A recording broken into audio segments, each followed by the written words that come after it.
Welcome to the Shema Podcast, the podcast for the perplexed, where Torah insights, intertwined through personal stories, as well as interviews with leading Torah scholars, demonstrate the empowering qualities of Torah and mitzvot. Now to the show.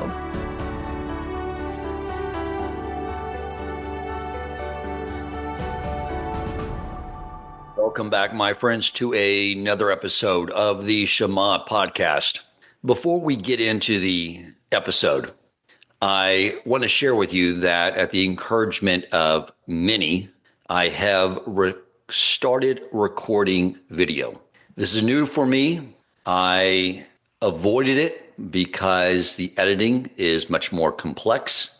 And quite frankly, the only way to do it is to avoid editing by thinking before I speak, something I get in reverse order quite often.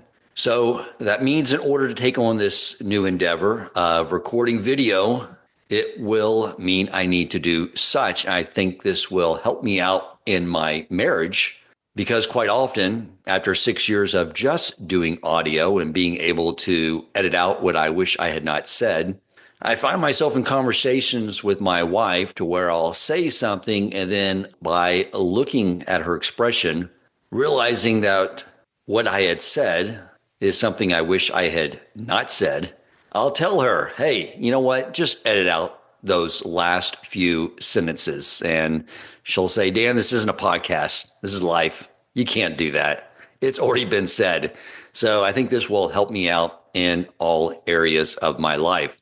So to find these podcasts in video on YouTube, go to YouTube, search for Shema Podcast Show, and click the subscribe button. Now, the ideas I want to share today as we are less than a week away from Pesach. My goal is to do another one discussing ideas around the Haggadah. But I wanted to first discuss exile. We need to be clear on what is exile and why is it necessary for creation.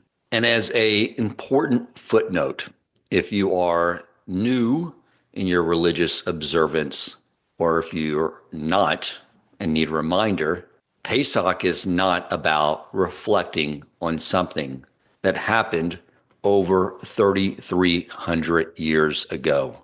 It is about what is happening right now in your life. So we need to understand exile before we can understand redemption, because this is where we all find ourselves today.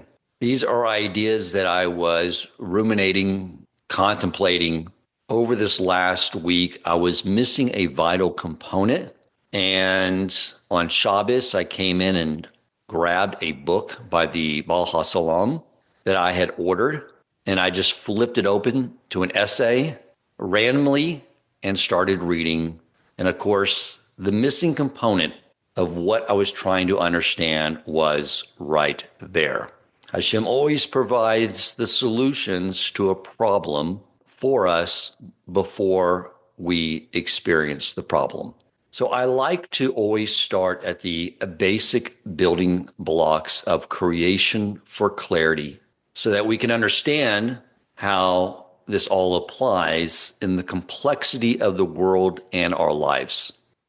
One of the things we've discussed on numerous occasions is that the building blocks of creation were the combinations of Hashem's concealment and his revelation. I'm going to give you another way of looking at those two terms. And this is what I learned in the text by the Baal HaSulam. And that is that when Hashem first decided to create another in order to bestow goodness to the other, the first thing he had to create, something that was separate from him, was the desire to receive. Because the desire to receive is not part of who Hashem is. So this was clearly something separate from him. But here is the paradox. In order to come close to Hashem, to receive the goodness, we have to align ourselves to be like Hashem. It is likeness that brings connection. It is difference that brings distance. It's like two people in a relationship. When they love the same thing and hate the same things, that is what brings them closer together. So in order for this other being to be in existence by having a will to receive is the reason why he created these 4 parallel worlds. One is from the area of the Sitra Achra, which is to receive, and the other is from holiness, with the will to bestow.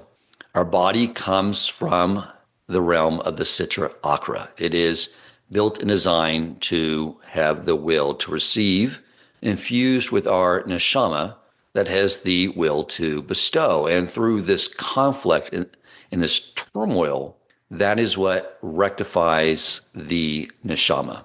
And this also explains why an infinite internal creator could not create everything in perfection on day one. He could create the environment, all the other creatures, angelic beings, the animals and insects, the physical world, the heavenly world, all these things he created instantaneously. But when it comes to creating us to be in his image, it is something that he could only give us the tool set to do, but then it is up to us to build ourselves into the image of God. That is why he had to give us some time, because we're not infinite internal creators. We needed time in order to do this. The entire Torah is a story, a pattern of exile and redemption. Exile and redemption. And it is in the exile, or another way of using a different term, in his concealment, that is where we can do our work. That is when we are granted the opportunity to let Hashem's light into the world. Now, you hear things like light quite a bit. Let's define that. No one knows how to emit photo beams from their eyes, like Superman. It's like, what does that mean? Well, now we have clarity on that. It means that in the absence of Hashem's revelation, when it's concealed, that we can be in a state of giving, in bestowing goodness. It's hard.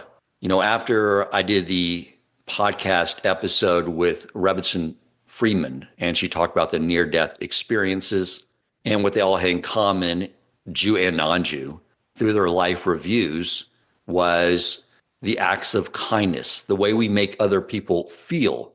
That was like the spiritual currency. How did you make other people feel? And I'm sure you were like me, very inspired by that. And I went out and really focused on the words I'm using. Am I uplifting those that I'm speaking with? Am I giving them a positive feeling? And I was on a roll with it. And it felt good. I knew what my purpose was. But one morning I woke up with my lower back spasming. If you ever had that before, it's painful. Standing up is painful. Walking is painful. Going up and down the stairs, excruciating. It's very difficult. And in that pain that my body was experiencing, it brought me into a very selfish state, a state of concealment. And after a few hours that morning, hobbling around the house, my wife comes downstairs. She gets on to me about something. We were in the kitchen. More than likely it was I had not loaded the dishwasher properly. In all fairness to her, we've been married 22 years. I still throw things in, not really thinking about what I'm doing. She has every right to be frustrated that I still don't take the time to actually put everything in a proper order. But in that state of pain, I was so selfish, such a selfish state, a state of receiving, that when I wasn't receiving, I spoke to her in a not friendly way. And she looked at me upset, went upstairs. I realized what I had done, and I went upstairs, hobbled upstairs, and I apologized to her. And she said, what's going on with you? Because I had one hand on my lower back and one hand holding the dresser. And I said, my lower back is in great pain right now. And she said, what'd you do to cause that? And I said, I didn't do anything. Hashem did it. And I told her about the episode with Rebbetzin Freeman, what I've been working on. And I said, Hashem just gave me a test. to see if I could, in a state of pain, still respond to the world around me in a state of giving, or whether I'd revert back to a state of receiving. And I said, I didn't pass the test. And she laughed. It's like, no, you did not pass that test. And Hashem wasn't doing that to throw that in my face. He was trying to bring some clarity to me on my potential. That's what he's always trying to do, to show us our potential, what we can grow to, what we can become, really who we are at a spiritual level, but what we need to bring out into this world. And what forges us to be in his image is when we have that resistance to the physical body and the Yetzer Hara that we have to push through. When you look at all the stories of our forefathers, when you read those stories, to read those stories like these are other people, I don't think is as productive as it can be, but instead to place yourself in their situation. Whenever one of the greats in the Torah make a mistake, it gets amplified, like really amplified to show us that. Like the famous one is Reuven, when he's accused of committing adultery with one of his father Yaakov's other wives. And then when you read that, you're like, what? But then you read the commentary in the Midrash, Oral Torah, those sources, like, no, he didn't sleep with his stepmother. No, he moved her bed and he swapped out the beds of his mother with another one.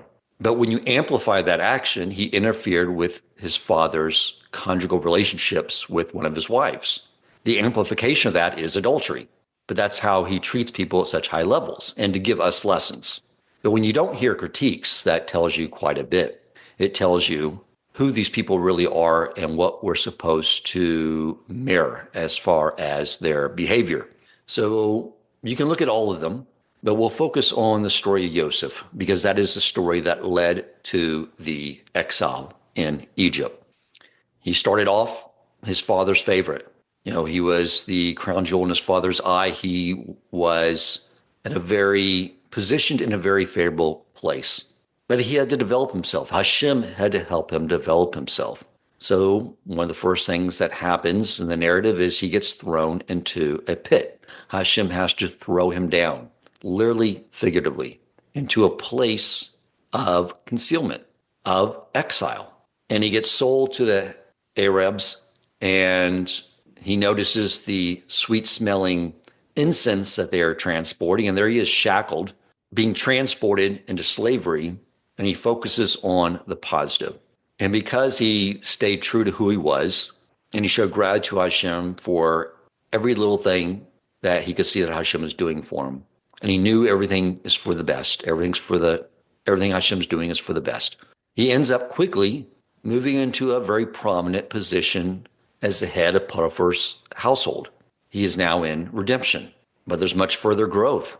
He has this test with Potiphar's wife, and you have to really contemplate the gravity of this and really what it means. First, the Torah says he was an extremely good-looking, handsome young man. Why is that material? Because people who are very attractive are at risk of becoming arrogant. And when someone becomes arrogant, they think they are entitled to things in this world. They go more into a state of receiving. And it makes people, men especially, more prone to violating the bris milah. To become arrogant is one of the things that leads to a man erring in this area. And Potiphar's wife was very attractive. So if you can just imagine, he's a teenager, a good-looking young man. His beautiful wife, Potiphar, the wife of Potiphar is very beautiful, and she's trying to seduce him day in and day out. He has teenage hormones going through his system. His body, again, like all of ours, comes from the Sitra Achra, the will to receive. What is the sexual impulse pulling someone to do? To have the will to receive this pleasure that doesn't serve a purpose. And so with all that against him, this is the core of a human being, is this urge. And he was able, day in and day out, to fight this. In the end, he was about to give up, but that's when Hashem stepped in. And what was his reward for basically avoiding going into the will to receive? What was his reward for accomplishing this task? A great task, a tremendous test. The reward was to go to the next level, the next test. He goes into a prison. So he was in a prison for 12 years. But here is the way he behaved. He was focused on a will to bestow. He was constantly thinking about the needs of the other prisoners. This elevated him in the eyes of the guards, and he sort of ran the prison. But he lived in there for 12 years. Now, many would, in that state, being thrown in prison for 12 years, being innocent, would have gotten to a dark place of, this is totally unfair. Why is this happening to me? They would have gotten angry, very selfish, but he did not do that. He stayed in a will to bestow. He focused on the needs of others. And that is why the cupbearer and the baker, when he saw they were despondent, he went over to console them and asked them, what he could do to help, which led to him interpreting their dreams. But he was not giving in order to receive. He was giving to give. And after that 12 years of refining that quality and making just who he was, no matter what the condition, no matter what the concealment, again, most of us by default, we get into a place of concealment where we're lacking something like personal freedom, or we're lacking anything in life, we get into a state of receiving and getting upset. Why don't I have this? Why don't I have that? That is not how we let Hashem's light into the world. We let Hashem's light in the world when he conceals himself, when we go into our exiles during our life, which happens up and down throughout the year. And in those moments, stay into a state of having a will to bestow. Very challenging, but this is what we are meant to do. This is what it means to be a light in the nations. This is what it means to shine light in darkness, is to stay in a state of the will to bestow, to give. And so after he goes through that and he trains himself, that becomes who he is, then he is ready to be the viceroy of Egypt, giving what tasks? To provide the food for the entire world. He was in a place through his desire to bestow goodness to those around him. Hashem placed him in that position. He gave him the resources to fulfill his desire to give. Now, I'll be honest with you, sometimes I've gotten a little frustrated with the fact that my tzedakah doesn't immediately come back to me many times over like it used to. And I realized that at the early stages, what Hashem was teaching me is give to receive. And that's fine. That's a good starting point. But the next step is giving to just give. Can you just give just to give without something in return? Does it have to be transactional? Is Hashem transactional? No. That's why he needed to move me to a different level of not having instantaneous ATM status relationship with him where I put in $100 and the next day $2,000 came out. That was training, but it was not the end. It was a means to an end to help me develop my potential and all of our potential to be in the image of God, which means to be in a state of desire to bestow, desire to give. And now we can begin to make sense of why the Jews had to enter into Egypt. They had to go into this long area of concealment. But the Jews had fallen to the 49th level of impurity. Many were engaged in idolatry. The one thing they did was keep themselves separate from the other nations. And so and this is why at Mount Sinai, the revelation came from above. And it's also why the revelation from above, the redemption, did not hold. It was not intended to hold because it doesn't hold when it comes from above. That's why the Jewish people could not hear all the mitzvos directly from Hashem. Their neshama, who on the will to bestow, couldn't stay in a body that was unrefined and still in a state of will to receive. That's why they kept separating, and the Jews kept dying when they heard the first two mitzvos. And it led to them sinning with the golden calf. Before the golden calf, but backing up to the point to where they said, we will do, and then we'll hear. At that point, they received their 2 crowns, which means the Yetzer Hara was pulled from within the Jewish people. There was no more death. Anyone who was sick was healed. If they were blind, they could see. If they're missing a limb, they now had a limb.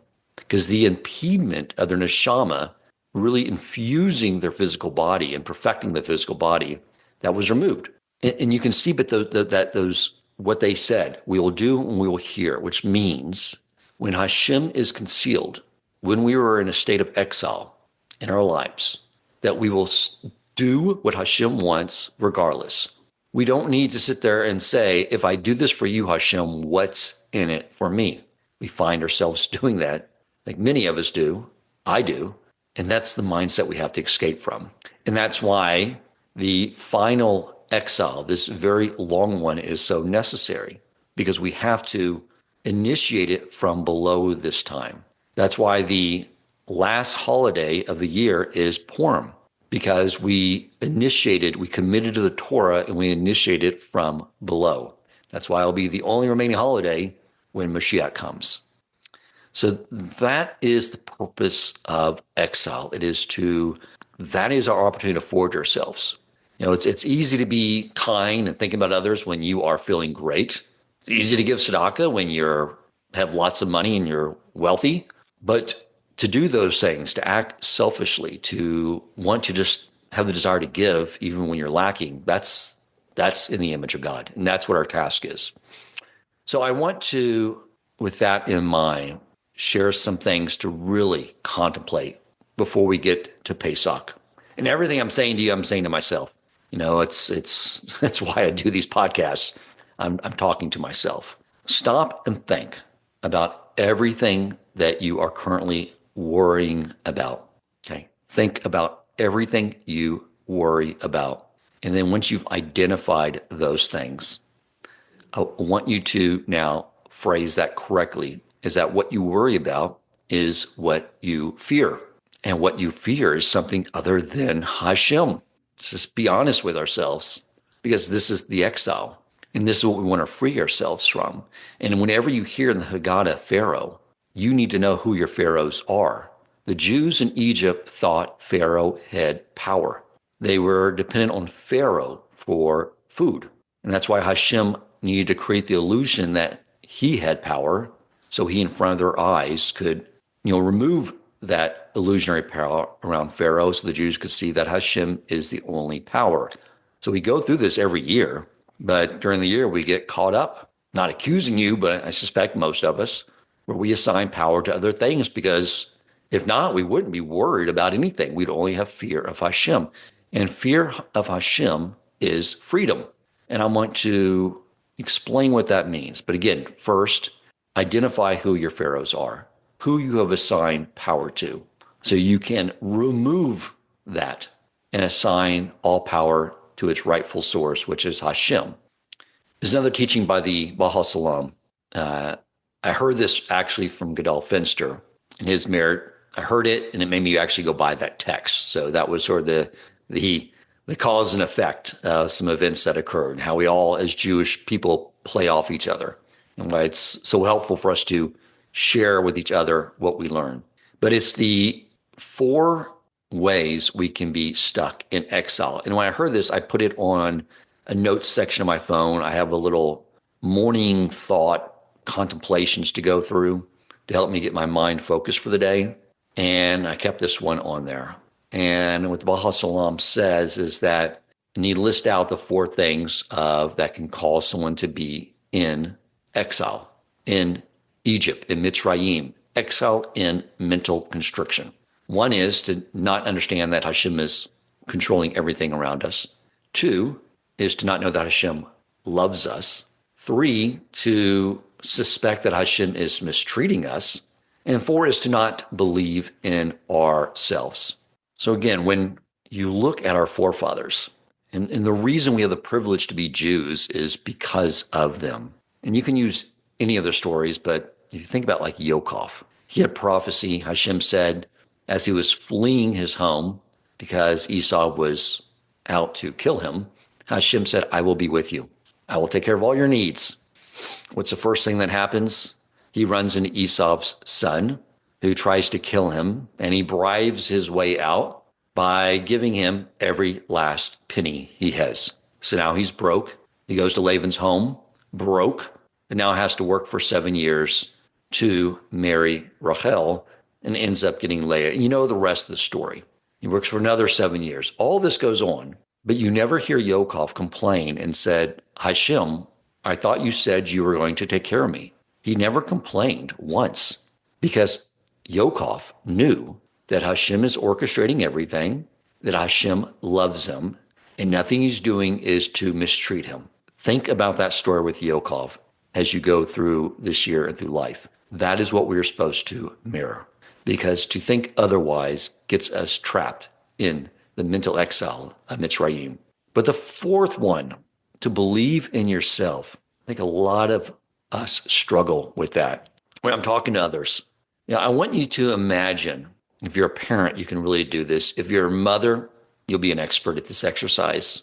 But imagine you're a young child, if they're growing up now.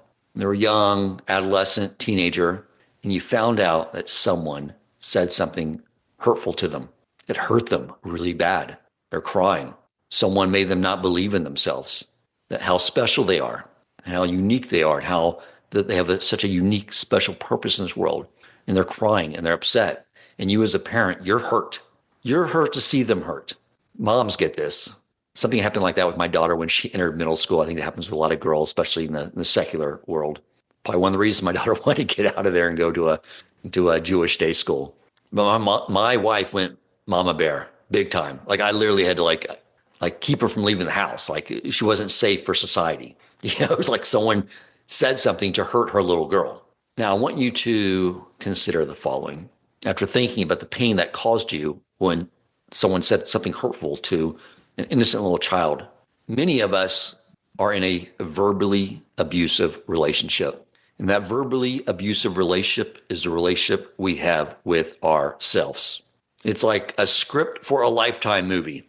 I mean, sometimes I talk to people and they're down and the way they talk about themselves, I'm not good enough for this. I can't do this. I can't find a wife, or I can't, find a job or whatever. And the way they talk about themselves, it's verbally abusive. And I want you to think about how that makes Hashem feel, knowing item number 2, he loves you. It hurts him to not believe in yourself. For one, you can't accomplish what you were set in this world to accomplish, and it hurts him.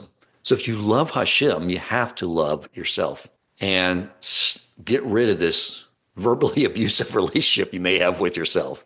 That's key here. So my friends, I hope those ideas are helpful at getting you ready for Pesach. Understand your exile. You have to go in there knowing, where am I? Who is where? How am I being kept captive? Which, of course, we're doing it to ourselves. It's all mental exile. Who else are you assigning power to? Who else do you fear? That's your Pharaoh when you go in. You are going to liberate yourself and assign all that fear to just fear of Hashem. Why is that freedom? Because of number 2, he loves you. The only one you should fear is the one that loves you more than a parent has ever loved a child by 1,000,000 times. That's freedom. The only one you have to fear is the one that loves you more than anyone that's possible to love someone. That is freedom. To know that everything that's happening, he is doing out of total love, because he knows that you have potential and he needs you to forge yourself into the image of Hashem. And again, how do you do that? That you work towards being in a state of bestowing, of giving. And when does that greatest opportunity to really make that happen for yourself? Is it when time and everything's going great? No. It's when he conceals himself, when you are in a personal exile throughout the year. In that moment, that is your opportunity. That's our opportunity to stay and be in a state of giving. That is when it concretizes us moving in that direction. And then also to love yourself. You're not going to help out anyone in the world by being verbally abusive to yourself. You're unique, you're special, you are a necessary piece of the puzzle of creation. We can never forget that. It's not humility to do that. Humility is knowing all the resources that Hashem gave you and being appreciative of all those resources, but knowing that all those resources came from Hashem. So I hope that was helpful, my friends. Hopefully, God willing, Later this week, I will share some ideas of the Haggadah, things to contemplate as we move forward into Pesach and we experience our own redemption. Thank you so much for listening. Thank you for listening, and if you enjoyed the episode and found it meaningful, please take a moment to rate, review, and share the podcast. To share feedback, suggest future topics, or ask questions for the host or his guests, you can email him at shemapodcastshow@gmail.com. That is shemapodcastshow@gmail.com, or click the show notes to join the growing WhatsApp community.